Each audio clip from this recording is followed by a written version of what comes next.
Well, it's December and everyone's preparing for Christmas, but not in the way we should be. There are so many distractions, like shopping, wrapping, decorating, Christmas parties, that we lose focus on the real meaning of Christmas. So for our next few lessons, we're going to put our focus where it belongs, on the Nativity, on Jesus, God's rescue plan for the world. After all, without Jesus Christ, there would be no Christmas. Join us.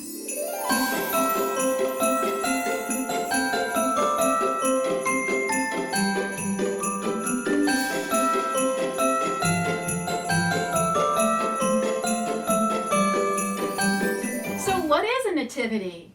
Perhaps you've seen one or you have one at home like I do. It's a representation or a model of the events surrounding the birth of Jesus, the Son of God, the Savior of the world. Who do we see in the Nativity? Well, some of you already know, but we see Mary, the mother of Jesus. We see Joseph, who is Mary's husband. We see baby Jesus. We see shepherds, and we see the wise men.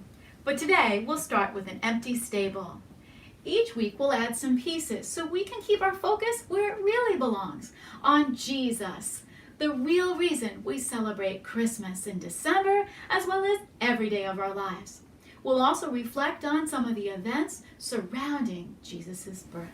This week we'll add Mary, the mother of Jesus, and we'll add Joseph, Mary's husband. In the Bible, in the book of Luke, we see that Mary receives some amazing news. She would be the mother of Jesus, the Son of God, the Savior of the world.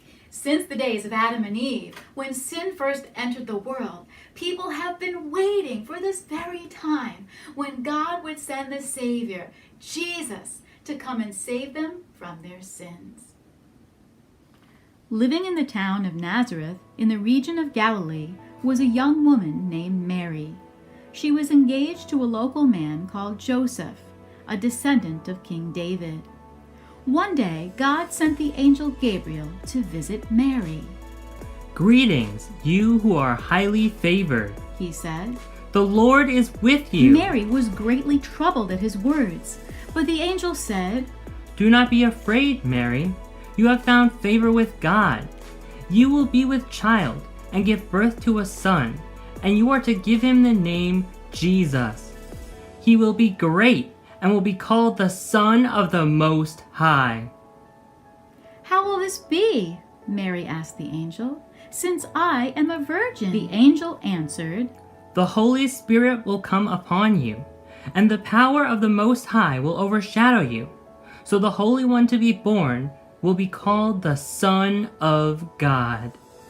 The angel also said, "Even Elizabeth, your relative, is going to have a child in her old age, and she who was said to be barren is in her 6th month. For nothing is impossible with God." "I am the Lord's servant," Mary answered. "May it be to me as you have said." Then the angel left her.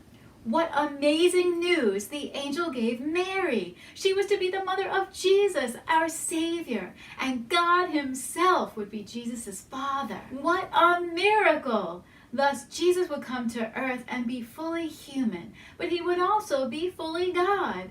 Jesus is the Son of God. Mary was humble as she responded to the angel, wasn't she?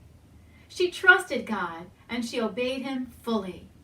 But what about Joseph? What would Joseph think when he found out Mary, the woman he was engaged to marry, was having a baby? When Joseph, who was a godly man, found out his future wife was expecting a baby, he wondered what to do. He thought she had done something wrong. But he didn't want Mary to face public disgrace, so he decided to call off the marriage agreement quietly. Then, while he was sleeping, an angel of the Lord appeared to him in a dream and said, "Joseph, son of David, do not be afraid to take Mary home as your wife, because what is conceived in her is from the Holy Spirit. She will give birth to a son, and you are to give him the name Jesus, because he will save his people from their sins. So when Joseph woke up, he did what the angel had commanded him, and he took Mary home as his wife. He had no union with her until after she gave birth, and he gave the baby the name Jesus. So Joseph obeyed God just the way Mary did. Both Joseph and Mary were an important part of God's plan, his rescue plan to save the world. The angel told them both that Mary would have a baby with God as its father, a son, and they would name him Jesus because he would save his people from their sins. Thus, God's rescue plan was unfolding. Since Mary and Joseph trusted and obeyed God, they would be part of his special plan. Let's pray together.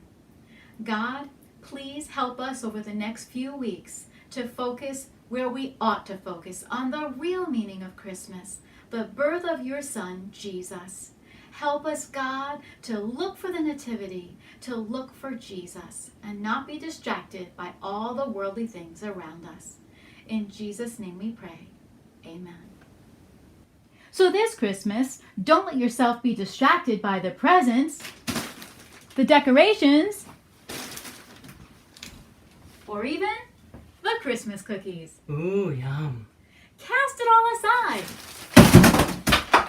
And instead, look for the Nativity. Look for Jesus.